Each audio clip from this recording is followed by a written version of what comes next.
Ce programme vous est proposé par Osiris, cabinet de coaching et de formation en intelligence de soi. C'est important d'assumer parce que sinon, ça veut dire qu'on ne joue pas pleinement son rôle. Et j'assume du coup l'idée de parfois ne pas être tout à fait en adéquation avec ce qu'on peut attendre de moi. Je ne parle pas de l'entreprise, je parle de moi en tant que dirigeant parce que on est tous singuliers et j'ai envie d'assumer ma singularité. Bonjour, je suis Marc Joget et vous écoutez Chiche, le podcast où l'on s'interroge sur le nouveau leadership dont le monde a besoin. Avec vous, je partage mes rencontres avec des hommes et des femmes inspirants. Dirigeants d'entreprise, experts ou entrepreneurs, ils interrogent leur singularité et challengent leurs habitudes. Ensemble, nous allons parler de réussite et d'échec, d'engagement et de transformation, de connaissance de soi et de relation aux autres, mais aussi du courage nécessaire pour mettre nos valeurs en action et faire nos choix en conscience. Vous écoutez Chiche, soyez les bienvenus.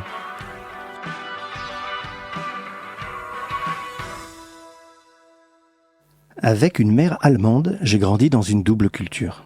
Et je me souviens d'Angela Merkel, pour qui ma mère avait une réelle admiration et qui a souvent été invitée dans nos discussions familiales. Sur le papier, elle n'avait rien de l'archétype du chef. Femme dans un monde d'hommes, scientifique dans un univers d'orateurs, protestante dans un parti catholique, issue de l'Est dans un pays dominé par l'Ouest. Et pourtant, c'est elle qui a su tenir tête à ses mentors, décider la sortie du nucléaire après Fukushima, affirmer un choix profondément humaniste en ouvrant les frontières aux réfugiés syriens, ou encore guider l'Europe dans la tempête de la crise de l'euro. Ces décisions peuvent sûrement être critiquées sur beaucoup de points, c'est évident, et ce n'est pas mon propos ici. En fait, là où d'autres jouaient la séduction, j'ai l'impression qu'elle misait sur la constance. Là où d'autres imposaient des discours, elle avançait pas à pas, comme une scientifique qu'elle était. C'est cette façon de faire autrement qui m'intéresse chez elle, et aussi dans la vie de façon générale, je dois l'avouer. Et c'est la raison pour laquelle je suis si heureux de recevoir Mathias Savignac au micro de Chiche. Bonjour Mathias, bienvenue. Bonjour Marc. Si j'ai partagé mon inspiration pour certains aspects d'Angela Merkel, c'est en fait de toi, bien sûr, et de ta façon d'être un grand patron autrement dont j'aimerais parler aujourd'hui. Tu es à la tête de la MGEN, une entreprise de 10 000 employés et de 3 milliards de chiffre d'affaires qui sert tous les jours plus de 4 millions d'adhérents. Mais on le verra, qui fait du business autrement. Et tu as un parcours qui sort des sentiers battus et qui fait de toi aussi un patron autrement. Alors ta mission, si tu l'acceptes, c'est de nous aider à sortir des modèles convenus et à regarder comment la différence, loin d'être une faiblesse, peut devenir une véritable ressource stratégique. C'est la tradition dans tous les épisodes de Chiche, c'est l'invité qui se présente lui-même en 1 minute. Et aujourd'hui, si tu es d'accord, j'aimerais beaucoup que tu partages en particulier avec nous ce qui fait ta singularité et en quoi cette différence t'a aidé et peut-être aussi parfois pénalisé. Alors c'est une vaste question. Écoute, je suis président du groupe MGEN, tu l'as dit, et effectivement, je n'ai pas le parcours typique des dirigeants d'entreprise. J'ai débuté depuis le terrain. En tant que militant, bénévole pour la mutuelle, il y a de ça quasiment 18 ans maintenant, parce que j'avais ce besoin de trouver mon propre engagement, étant moi-même issu d'une famille avec des parents engagés, politiquement, syndicalement, et je n'avais alors pas trouvé ma propre voie d'engagement, et à travers celui de la mutuelle, eh bien, je l'ai trouvé. Et ça m'a permis, prenant des responsabilités après responsabilité, d'arriver à la tête de la MGEN il y a 4 ans, et de me frotter donc à tout ce qui fait les enjeux d'une entreprise, mais d'une entreprise pas comme les autres. Alors c'est un parcours, tu dis, qui a commencé en tant que bénévole dans ton coin, dans ta région. Tu es de l'Aveyron, je crois. Ton père était mineur, tu viens d'un milieu modeste, tu parlais de syndicalisme, t'as pas fait l'ENA. Au-delà des valeurs que ça t'a apportées, est-ce que tu dirais que ça a été pour toi une motivation particulière pour avancer dans ton parcours et pour arriver là où tu es aujourd'hui ? Je sais pas, on peut raconter, tu sais, les choses un peu a posteriori. Au moment où tu les vis, tu te dis j'ai une opportunité de faire quelque chose qui me fait envie. l'opportunité de prendre des responsabilités, et donc tu le fais, et c'est parfois plus facile de remettre du sens sur les choses a posteriori ou de se raconter une jolie histoire. Sur le moment, quand je me suis engagé, je n'avais pas à l'esprit qu'un jour je serais président de la mutuelle. J'avais envie d'être utile, envie de contribuer à quelque chose. Encore une fois, après avoir beaucoup vu mes parents, mon père, quand les mines dans le Tarn à Blaye-les-Mines ont fermé, se battre pour maintenir son emploi, être muté en Isère, à côté de Grenoble, et vu ma mère abritée chez nous, quand j'avais 10, 11 ans, les réunions de son parti à la maison. Et donc, moi, je me rappelle, enfant, entendre les échanges, les mots, les éclats de voix, de rire de ces réunions-là. Et donc, ça a marqué mon enfance. Sur le coup, je me rendais pas forcément compte. Je trouvais ça normal, naturel. Et c'est qu'après le coup, que je me dis que finalement j'ai baigné dans ce champ, cet environnement engagé. Et je pense que ça a nourri quelque chose, effectivement, chez moi.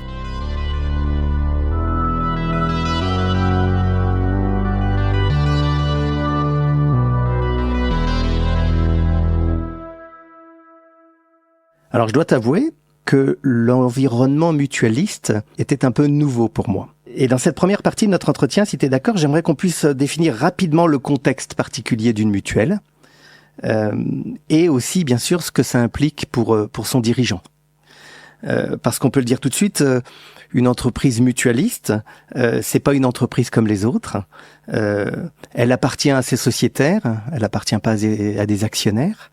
Et sa raison d'être est pas vraiment de maximiser le profit, pas du tout, mais de servir l'intérêt collectif. C'est ça qui caractérise la mutuelle ? Alors Marc, tu résumes plutôt bien ce qu'est le mutualisme. En fait, le mutualisme, pour moi, je le résume ainsi, c'est faire à plusieurs ce que seul on n'arriverait pas à faire. Et beaucoup des mutuelles de fonctionnaires, toutes les mutuelles de fonctionnaires, sont nées à l'après-guerre, au moment où la sécurité sociale se créait, et c'était des initiatives de femmes et d'hommes qui avaient décidé, pour se prémunir de risques, notamment au départ c'était sur le risque prévoyant, c'est-à-dire l'incapacité de travailler et donc d'avoir un revenu de substitution, qui se sont mis ensemble pour créer des caisses qui permettaient d'indemniser ou de permettre d'avoir un revenu décent à des hommes et des femmes qui ne pouvaient pas travailler. C'est ça qui a présidé finalement à la création de ces mutuelles-là. Les véritables mutuelles, ce sont celles qui ont un fonctionnement démocratique, qui mettent en œuvre des mécanismes de solidarité, qui sont à but non lucratif. On pourra revenir là-dessus, parce que tu l'as dit, on n'a pas pour visée essentielle le profit. Pour autant, on a une exigence de performance économique, parce que c'est ce qui permet d'alimenter et de faire vivre tout ce qui recouvre notre performance sociale durable, c'est-à-dire les actions que l'on fait en faveur de nos membres, tu disais, à travers l'intérêt collectif. Et alors, on l'a vu, hein, le contexte spécifique de la mutuelle, il y a forcément avec un contexte spécifique du président de la mutuelle. Et là-dessus, en fait, dans un modèle où, finalement, tu le disais, un homme égale une voix, qui garantit cette égalité, comment, toi, en tant que président, tu travailles sur ta propre capacité à convaincre et à mobiliser sans tomber justement dans le rôle du PDG qui impose ? Alors, c'est une tension permanente entre individualisme et individualité, finalement, entre collectif et capacité à vouloir porter ou avoir une idée, une vision de ce qu'il serait utile de faire. On est dans un fonctionnement, je te disais, par itération. On n'est jamais totalement top-down ou bottom-up, on est par itération. Mais il y a un rôle primordial du conseil d'administration qui doit lui-même porter une vision politique. Et une partie de cette vision politique, moi, je considère qu'il appartient au président qui a été élu d'avoir finalement certaines orientations à porter. Et c'est le rôle du dirigeant finalement d'être un peu à l'articulation de ça, de savoir faire un pas de côté quand les choses prennent une tournure qui montre que ce que l'on avait envie de porter ou que l'on pressentait ne correspondait pas à ce que notre base militante et adhérente souhaite, et en même temps parfois être capable de faire preuve de conviction, parce que avec la responsabilité qui est la nôtre et finalement la variété des points de vue qu'on a su capter, se dire, eh bien écoutez, j'entends, mais je pense qu'il faut quand même aller vers là, et donc arriver à faire preuve de conviction et de pédagogie quand on sent et qu'on est vraiment convaincu que c'est une direction à prendre et à incarner. Dans les accompagnements en coaching, on parle beaucoup de connaissance de soi, on parle beaucoup aussi de sous-personnalité, d'une partie de toi qui est là actuellement, et puis d'autres parties de toi qui peuvent être en retrait, mais qui réapparaissent ou prennent le volant ou prennent le pouvoir de temps en temps. Et cette tension entre les différentes parties de toi, c'est de les reconnaître, c'est tout l'enjeu. C'est un peu ça aussi qui t'aide dans tes mécanismes de décision. C'est une autre forme de tension entre soi et soi finalement pour le coup, parce que tu sais quand je suis devenu président il y a 4 ans maintenant, en 2021. Et quand tu deviens président, tu as assumé au préalable des responsabilités moins importantes et tu avais toi-même un président qui dirigeait l'entreprise. Et finalement, entre ce regard que tu peux avoir sur celui à qui tu succèdes comme un rôle modèle, un mentor, tu pourrais facilement embrasser une manière de faire dans une logique de continuité. Et donc, il faut arriver à la fois à se dire « je suis un passeur », parce que je ne suis que de passage. J'ai été élu en 2021, et à un moment donné, quelqu'un me succédera. Et en même temps que je suis un passeur, je suis aussi une individualité qui a ses propres convictions, sa propre manière de faire. Et donc, il faut arriver à la fois à s'émanciper de celui qui vous précède, mais pas non plus faire des choses qui soient déconnectées de ce qu'est la réalité, l'ADN et l'identité de l'entreprise. Et donc, faire en sorte qu'une mutuelle qui a 80 ans continue à chaque fois d'être capable de se réinventer pour être en adéquation avec les besoins de la société et de ses membres, je trouve cette gymnastique finalement passionnante parce que elle t'amène toi-même à te réinterroger sur ce que tu fais, ce que tu portes et les raisons pour lesquelles tu le fais. Et c'est toujours quelque chose d'intéressant. Ça rentrait dans une forme d'introspection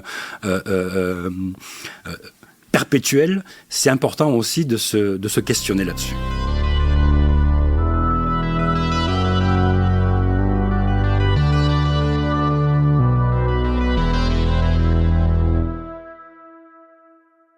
On vient d'entendre, et je le comprends très bien, que pour toi, être dirigeant, c'est prendre des décisions qui engagent bien plus que toi-même.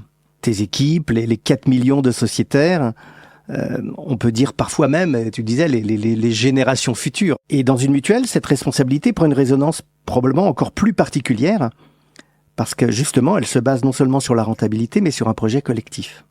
Et ça, c'est quelque chose qui est parfois un peu contradictoire, en tout cas très spécifique. Et il y a quelque chose chez toi qui m'a vraiment intéressé, marqué, je dois te le dire maintenant, c'est le fait que tu écris, que tu dis haut et fort qu'en tant que dirigeant, tu assumes tout. Et je te cite, « J'assume la charge de travail, j'assume le poids de l'histoire et de l'entreprise, j'assume mes décisions et leurs conséquences, j'assume ma capacité de changer d'avis et mon ignorance sur certains sujets. J'assume la confiance que je porte aux équipes.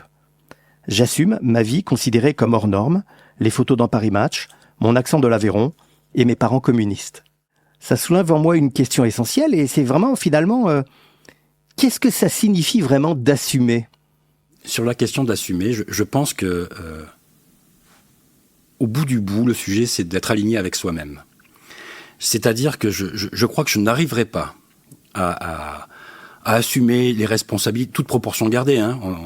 C'est une entreprise certes importante, mais si tu veux, je ne préside pas à l'avenir du monde. Mais je me sens responsable de tout.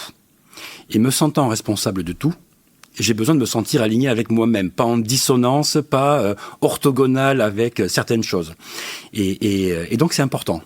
C'est important d'assumer, parce que sinon, ça veut dire qu'on ne joue pas pleinement son rôle. Et j'assume du coup l'idée de parfois ne pas être tout à fait en adéquation avec ce qu'on peut attendre de moi. Je ne parle pas de l'entreprise, je parle de moi en tant que dirigeant, parce que on est tous singuliers et j'ai envie d'assumer ma singularité. Autrement, j'aurais l'impression finalement de ne pas être honnête avec moi-même et surtout de ne pas être honnête avec les autres. Il n'y a pas de truc caché, si tu veux. En plus, ma vie est quand même assez publique désormais. Et donc, ce que je fais, ça se voit. Ça peut plaire, ça peut déplaire parfois. Et je peux l'entendre. Il y a suffisamment de complexité à gérer quand on a des responsabilités importantes. S'il faut en plus gérer ses propres dissonances en permanence, je trouve que ça devient ingérable.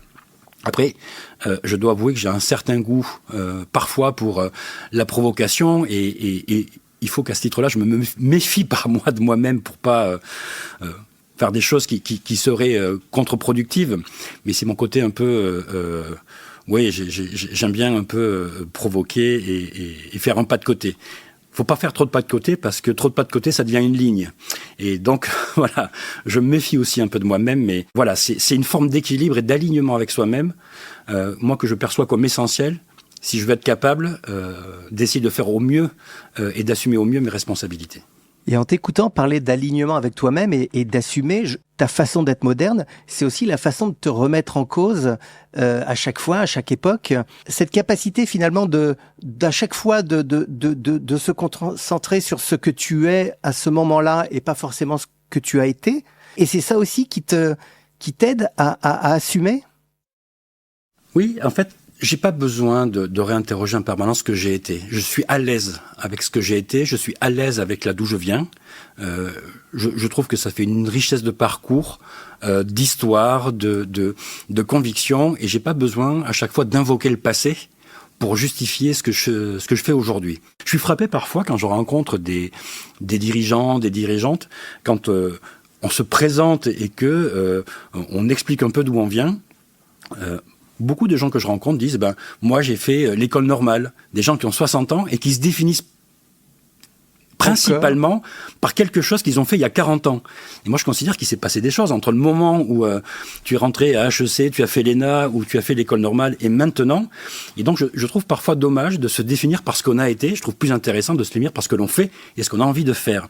Et c'est finalement ça moi qui m'anime un peu plus, c'est de se dire quelle est notre situation aujourd'hui ? Quels sont les défis qu'on a à relever et comment on regarde un peu, on essaie en tout cas de regarder un peu plus loin pour évoluer, embrasser cette complexité et se dire, voilà, ma responsabilité en tant que passeur, c'est qu'au moment où je transmettrai, où je passerai la main, je confie les rênes d'une entreprise qui va au moins aussi bien qu'au moment où on me l'a confié, au moment où l'Assemblée Générale me l'a confié. Et donc voilà, c'est quelque chose qui, moi, m'importe beaucoup en tout cas et m'intéresse beaucoup. Et je trouve que ça, moi, ce sont des réflexions qui m'animent souvent parce que entre la conviction qu'on peut avoir personnelle, forte, et la responsabilité parce que nos décisions se traduisent en actes directs et à conséquences directes, je trouve que c'est une autre des tensions qu'un dirigeant doit gérer entre, finalement, le champ des possibles, ses convictions et la décision.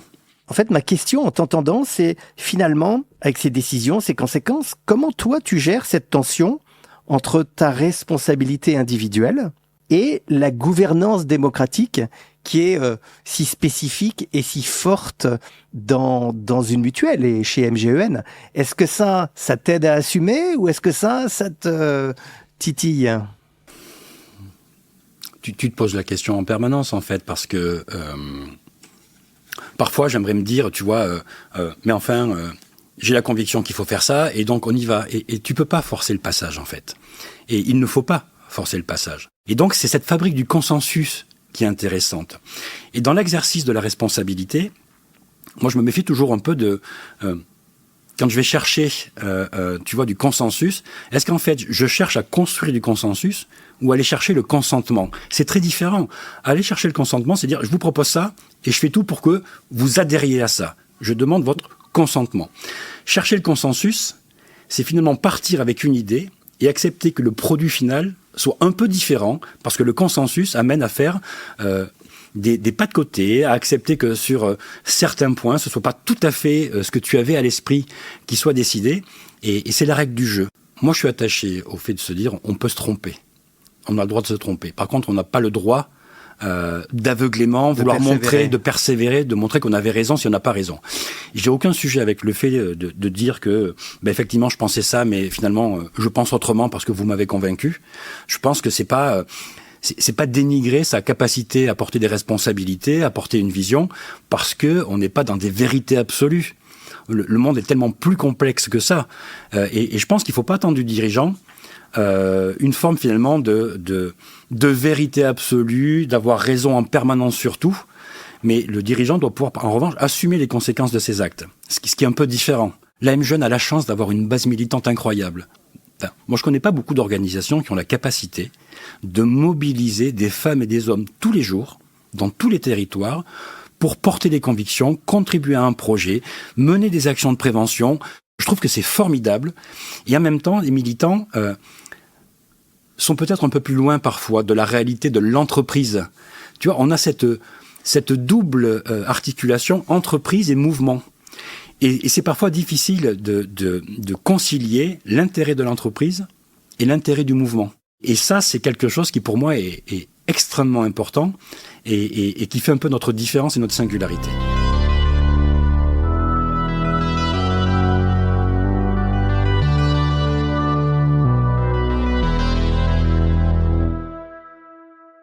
Il y a un mot qui revient ou qui est revenu plusieurs fois dans notre conversation jusqu'à présent et que tu utilises d'une certaine façon et qui me renvoie quelque chose qui n'est pas toujours évident à lier avec le mot de dirigeant, et c'est le mot de militant. Tu dis d'ailleurs, je crois, je suis un président militant.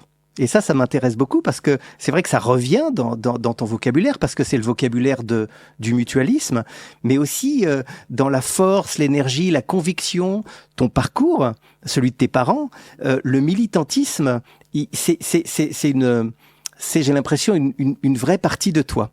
Il y a à la fois un dirigeant qui incarne l'autorité, la responsabilité, la rationalité économique, parce que on l'a dit, mutualiste, c'est pas être sur une autre planète.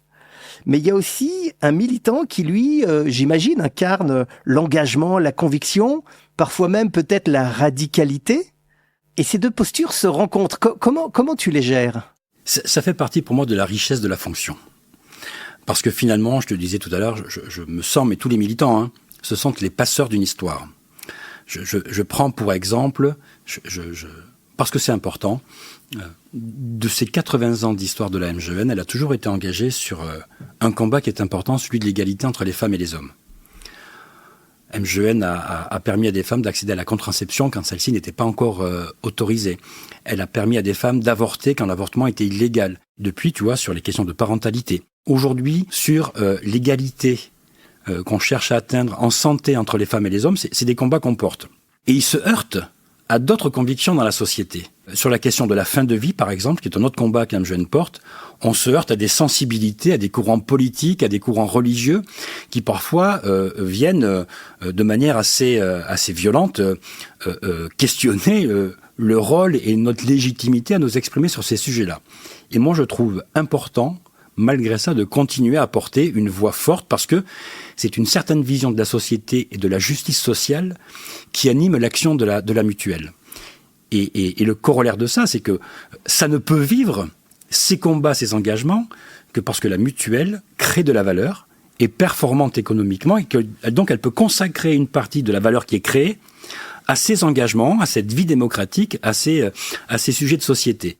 Il faut rien renier, rien relâcher de ces combats, mais il faut avoir à l'esprit en permanence qu'à chaque fois qu'on s'exprime ou qu'on prend une position, on prend d'abord le risque d'être utile, et c'est un bon risque, mais aussi le risque de déplaire. Et donc arriver aussi à trouver le juste positionnement entre, finalement, on a une utilité sociale, on a une raison d'être, et on continue à l'affirmer, à la porter. Finalement, on sait au service de quel projet de société on s'engage, et je crois qu'aujourd'hui, dans notre société, il y a un besoin absolu de mettre du sens dans ce que l'on fait, et il n'y a pas tant de lieux que ça dans lesquels aujourd'hui on est capable de faire résonner sa propre fibre d'engagement avec son activité professionnelle. On parle de conviction, on parle de militant, on parle de responsabilité, on parle en fait aussi finalement, si on prend d'autres mots, de prendre les commandes de son projet, de prendre les commandes de sa vie finalement. Et il y a eu ce moment aussi où, en tout cas dans le livre qui m'a marqué, où je te lisais et où tu disais j'étais en mode pilote automatique jusque-là, et j'ai alors repris la direction de ma vie. Et pilote automatique et reprendre la direction de sa vie, c'est très souvent le cœur des entretiens d'accompagnement en coaching avec les dirigeants qu'on accompagne. C'était quoi ce moment et qu'est-ce que ça parle de toi ? Alors écoute, je resitue parfaitement le moment qu'évoque cette phrase, et c'est quelque chose que j'ai conscientisé a posteriori. Je me suis pas dit sur le moment, tiens, c'est le moment de reprendre ma vie en main. Mais tu vois, ça a fait écho à moi sur mon parcours. J'ai eu envie de rentrer comme bénévole à la MGEN, je l'ai fait, et puis j'ai eu un parcours un peu, si tu veux, on m'a confié des responsabilités, je les ai prises. On m'a proposé de rentrer au conseil d'administration, je suis rentré. Puis on m'a proposé de prendre des responsabilités. C'était confortable, mais sans que je sois moi à l'initiative de quelque chose. Et ce moment-là, pour moi, ça a été un moment de rupture perso, où je me suis dit, en fait, c'est moi qui décide si j'y vais ou j'y vais pas. Et je crois que ça a été un moment fondateur pour moi pour dire, non, en fait, et c'est pas ce que je veux. Et ça, c'est ce que j'ai envie de faire. Et toi, cette mise en danger de soi à un moment donné, cette prise de risque, je trouve que ça a été un moment fondateur pour moi pour me dire, finalement, j'ai de la prise sur ce que j'ai envie de faire et ce qui me convient, ce qui me convient pas, ce que j'ai envie de porter. Ça se joue dans l'instant, tu le conscientises après. Et peut-être que c'est pas tout à fait comme ça que sur l'instant ça s'est passé, parce qu'on a tendance souvent à enjoliver a posteriori les choses qu'on a vécues. Mais en tout cas... Mais il y a cet avant-après, il y a je me lance, c'est vertigineux, mais j'y vais. Et une part de risque, parce que je sais pas ce que ça va produire en fait. Ça va marcher, ça va pas marcher, enfin voilà. Mais si tu veux, le sentiment de m'être longtemps laissé un peu porter par les choses, et l'envie finalement de sortir de cette zone de confort, et de me dire, mais en fait, j'ai envie de le faire. J'ai envie de le faire. Et en fait, ça a été le démarrage de ta campagne pour la présidence de la MGEN. Et donc là, moi, j'ai l'impression que c'est le militant qui était à l'œuvre à ce moment précis. Oui, absolument. Ça a été, encore une fois, je me suis présenté à la présidence de la mutuelle. Je n'étais pas seul, mais il y a eu un moment, un espace où finalement il y a eu des sujets de désalignement, et ça arrive dans toutes les entreprises. Il n'y a rien de dramatique et il n'y a rien d'exceptionnel. Mais à des moments, il y a des choses qui résonnent en toi et qui te font te dire, est-ce que je considère que je suis aligné avec tout? Sans doute pas. J'ai considéré à un moment donné que j'avais envie en tout cas d'apporter ma pierre et de prendre plus de responsabilités. J'avais envie d'endosser ce rôle-là en tout cas. Et il y a une part d'ego. Enfin, les gens qui disent j'ai pas d'ego, moi j'y crois pas. J'y crois pas du tout. À un moment donné, quand tu décides de t'organiser pour prendre des responsabilités, il y a une part de toi, il faut la connaître. C'est aussi l'importance de se questionner parfois sur ses motivations. Mais c'est important d'aller construire le consensus. Je pense qu'il est important aussi de pouvoir exprimer des dissensus. Parce que quand les choses ne sont pas dites, et s'accorder sur les dissensus, finalement, ce qui nous sépare à un moment donné dans une vision collective, je trouve que c'est sain et que c'est important. Et que c'est finalement le socle nécessaire pour bâtir du consensus. Mais tant que les dissensus ne sont pas posés ou exprimés, on reste dans des postures. Des postures qui ne s'écoutent pas et qui ne permettent pas la construction. Et je considère qu'à la mesure qui est la nôtre, dans une mutuelle, on est capable de faire vivre cette altérité.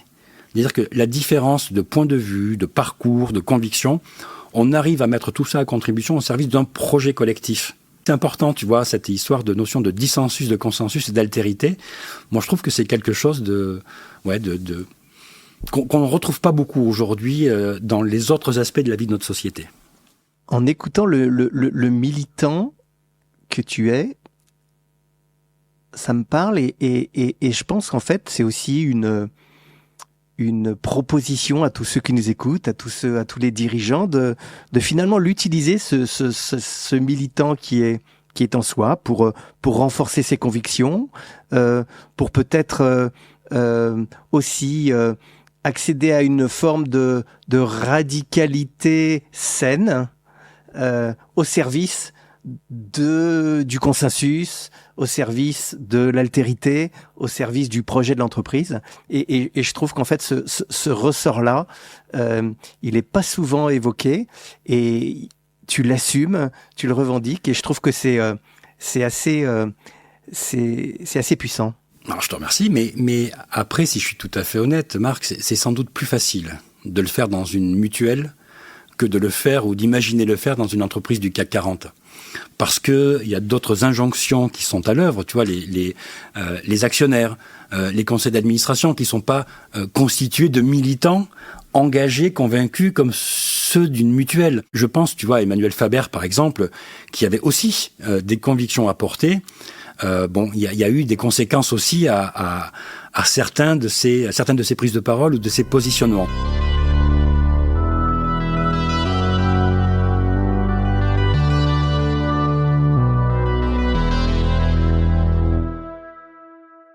On a parlé du président militant et justement, je voulais pas terminer notre entretien sans aborder un aspect critique que tu évoques là, qui doit l'avouer me tient particulièrement à cœur. C'est le rôle politique des entreprises et des dirigeants justement. C'est vrai que l'entreprise, elle était souvent et longtemps perçue comme un acteur économique, mais de plus en plus attendue sur des enjeux politiques, sociétaux, et tu citais l'inclusion, l'égalité, la santé, la cohésion sociale, etc. Les politiques sont supposés avoir 3 apparats, 3 marqueurs forts, qui sont l'inscription dans le temps long. Et aujourd'hui, enfin, tu vois, t'entends plus parler des codes de popularité que du projet. C'est extrêmement court-termiste. Deuxième marqueur du politique, c'est la légitimité à agir. Et tu vois, aujourd'hui, quand tu regardes l'abstentionnisme, la remise en cause permanente du rôle et de la manière de faire des politiques font que leur légitimité est quand même singulièrement battue en brèche. Et puis le troisième marqueur, c'est la capacité à agir. Et encore une fois, avec les mécanismes que tu vois se mettre à l'œuvre à l'Assemblée nationale, avec des censures, et je ne juge pas du fond, je regarde la forme. Finalement, c'est très difficile de prendre une décision et de la mettre en œuvre. Et puis la situation économique du pays font que les marges de manœuvre sont très réduites. Eh ben moi, quand je regarde ça aujourd'hui, je me dis ces 3 marqueurs, temps long, légitimité et capacité, c'est les entreprises qui l'ont. Mais alors, toi, qui fréquentes quasiment tous les jours les hommes et les femmes politiques, est-ce que tu peux partager un exemple concret où justement, avec ta conviction de militant, de président, avec ton rôle politique, tu as développé, pris un enjeu social et comment tu l'as assumé ce rôle politique ? Oui, j'ai un exemple qui me vient tout naturellement à l'esprit, c'est tu vois le sujet d'évolution de la loi sur la fin de vie libre et choisie. J'ai porté lorsque j'ai été élu à l'Assemblée générale l'envie d'engager MGEN sur ce sujet-là. Et donc, on s'est rapidement organisé pour recueillir l'avis et les convictions de tout notre tissu social, militants et salariés. Avec, encore une fois, tu vois, tout le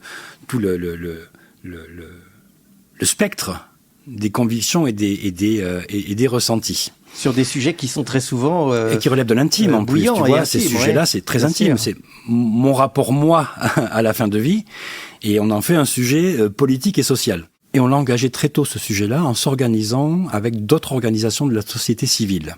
On a appelé ça le pacte progressiste, puisqu'on avait envie de faire évoluer le cadre de la loi. Et on a fait, avec toutes nos équipes, œuvre de conviction. C'est-à-dire qu'on a fait des propositions d'amendement de la loi. Et un prix à ça, c'est qu'on s'est fait taper un peu dessus par, je le disais tout à l'heure, des gens qui voient pas tout à fait les choses comme nous. Et encore une fois, tous les avis sont légitimes, mais qui nous déniaient finalement le droit et la légitimité à nous exprimer. Et tu vois, ça pour moi, être capable, parce que c'est une de mes convictions à moi sur ce sujet de liberté qui est important. MGEN l'a travaillé. Moi, je suis fier de présider, si tu veux, une entreprise qui a pris le sujet à bras le corps, qui l'a travaillé, ça fait maintenant 4 ans, et qui continue à défendre finalement ce qu'on considère être un progrès social ou un sujet qui nourrit un peu la justice sociale.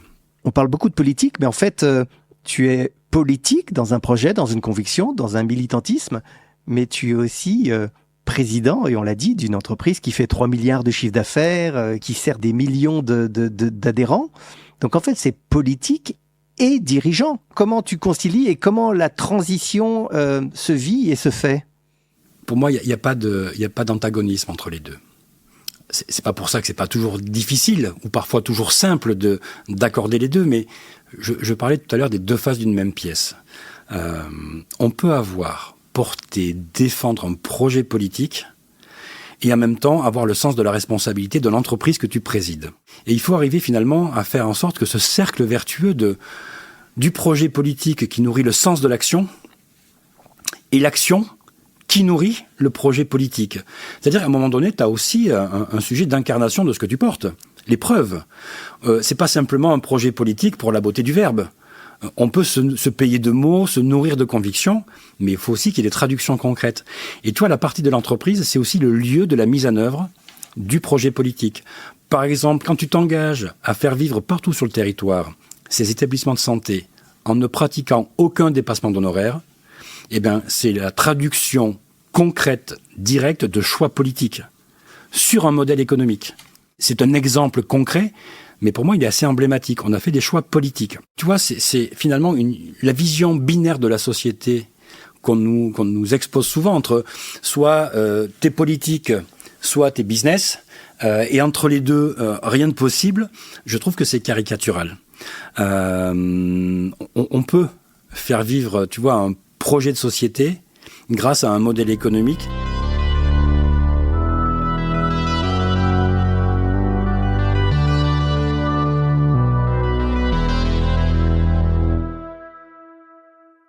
On arrive à la fin de cet épisode chiche, et traditionnellement, c'est le moment où je reprends notre conversation. Et j'essaie de reprendre ce que tu as partagé avec nous, mais avec mes mots.